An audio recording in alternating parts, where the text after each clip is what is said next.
25 years of gigging experience, but all it takes is one mention of backing tracks and I'm suddenly being chased by an angry mob of purists waving tambourines. Relax, mate. I'm still singing. I'm still playing guitar, but some people act like I'm pressing play and putting my feet up for the night.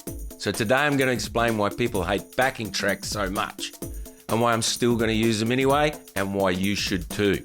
But make sure you hang around for the last point, because once I share what I think is really going on behind all this backing track hate, you might just see it differently. Stick around.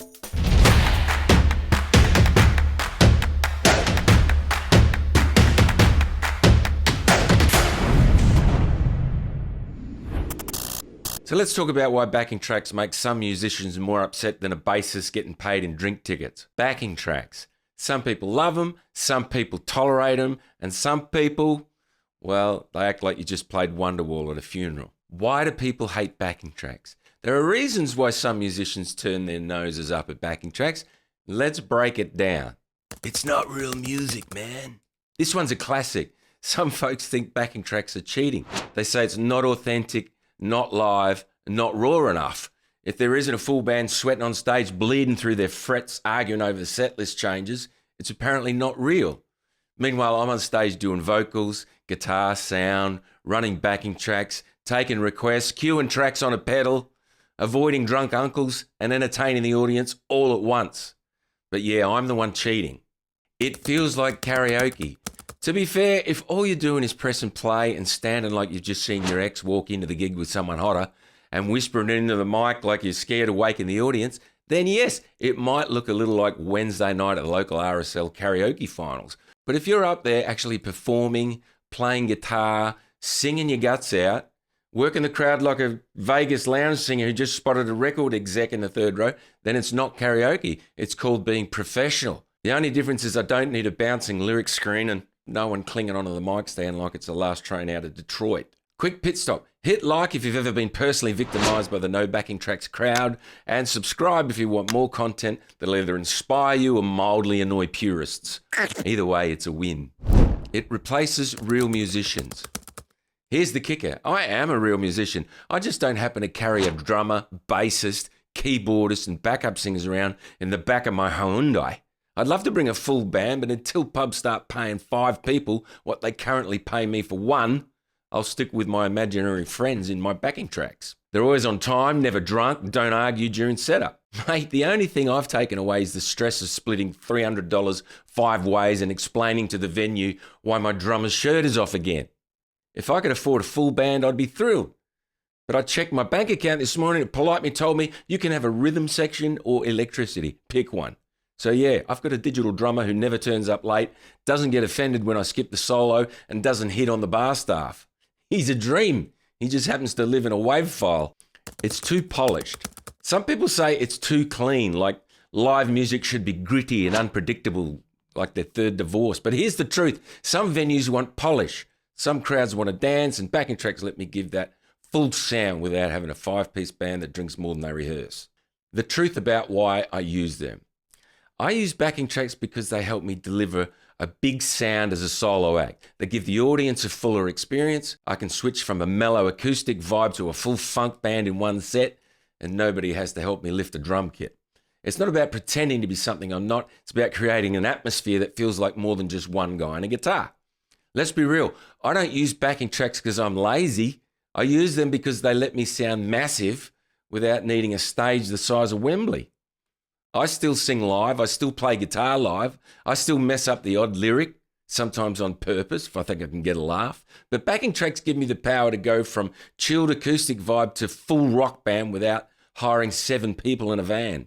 It's not a crutch, it's a superpower. And in this economy, superpowers come with a Bluetooth foot switch. Next up, we're diving into the comments section, aka the digital mosh pit, where opinions are loud and spelling is optional. Backing tracks are for people who can't get a real band. True, I've tried. They kept quitting to focus on crypto. You're just pressing play. It's not really performing. Mate, I'm pressing play, singing, playing guitar, controlling the crowd, and dodging beer requests. You try it. Backing tracks are lazy. So is frozen pizza, but no one's complaining when the cheese melts perfectly at 2 a.m. Backing tracks are glorified karaoke. Thanks, I'll be sure to glorify that at my next paid gig while you're arguing over whose turn it is to buy rehearsal space. Get a real band. Sure, soon as I find 3 other guys willing to load gear, learn 60 songs, play 4 sets for beer money, and not bail the night before because their mate's having a barbecue. It's fake. Sure, so is TikTok, auto-tune, and half your Tinder profile, but here we are. Okay, message to the purists. Hey, look, if you're in a full band, you're doing everything 100% live, I respect that. Honestly, I love watching a great band. But for a lot of solo acts, backing tracks are how we survive. Not every pub, club or wedding can pay for a full band. Not every muso has a rhythm section waiting on call. Some of us just want to sound big and professional without needing a second mortgage to pay sidemen. And hey, most crowds don't even care. They're not critiquing the authenticity of your snare drum. They just want a good time, a solid groove, and someone who doesn't butcher brown-eyed girl. Plus, while people think it's easy, mate, you lose your way, it's like playing hopscotch on a treadmill. There's no go around again when it's just you and a backing track. You either nail it or you're chasing that track like a Jack Russell on espresso. Totally committed, completely offbeat and looking mildly possessed. It's a shitty feeling. Look, it's not for everyone. Hey, I get it. If you don't like backing tracks, that's totally cool. But for us solo artists, they're a game changer. They help us sound bigger, fill up a dance floor and keep the gig economy alive for people like me who love performing. So if you're clinging to the purest form of live music idea, that's fine. Just don't knock the rest of us who are out here hustling, adapting, and putting on a show people actually enjoy. At the end of the day, it's not about whether I've got a bassist behind me or not. It's about whether that couple over there is tapping their feet, whether the guy over there just ordered another round because the song hit the right nerve, and whether someone's walking out saying that was a bloody good night. So here's the last point that I was going to make from the start of the video. Right? And I'm going to be honest here without trying to be funny. So why I think some musicians hate backing tracks. Now here's what I really think is at the heart of some of this backlash. There are some incredible musicians out there, players who can do things on a bass or a guitar or drums that absolutely blow me away. Their technical skill, their feel, their dedication is second to none. But the truth is not every musician is a singer, and that's not a knock on their talent. Singing is a whole different beast. But because of that one fact, they can't do what I do. Run a solo show, cover all parts, and make a living without splitting the fee 5 ways. And look, I get it. That's got to sting a little. You've spent years mastering your instrument, but unless you've got a band or a front person, you can't step out solo and make it work financially. Meanwhile, I stroll in with my guitar and my voice and a backing track that fills the gaps, and I can walk out with a whole paycheck. I get why that feels unfair. If this is you, my advice would be to find an appealing-looking female singer and start a duo. That way you could compete with some of the soloists in some venues and you wouldn't have the headache of trying to keep a full band together. But with all that said, it's just the reality of the gig economy.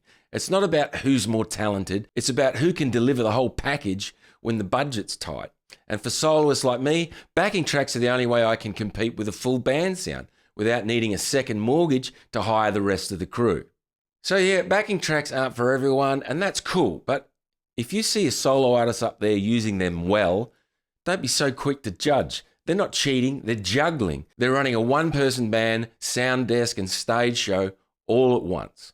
I know that's not going to change most purists' minds, but deep down, you know that it's true. Anyway, I got to run. My drummer is waiting. He's emotionally unavailable, but rhythmically consistent. Smash that like button if your imaginary drummer's got more timing than the real ones you've gigged with.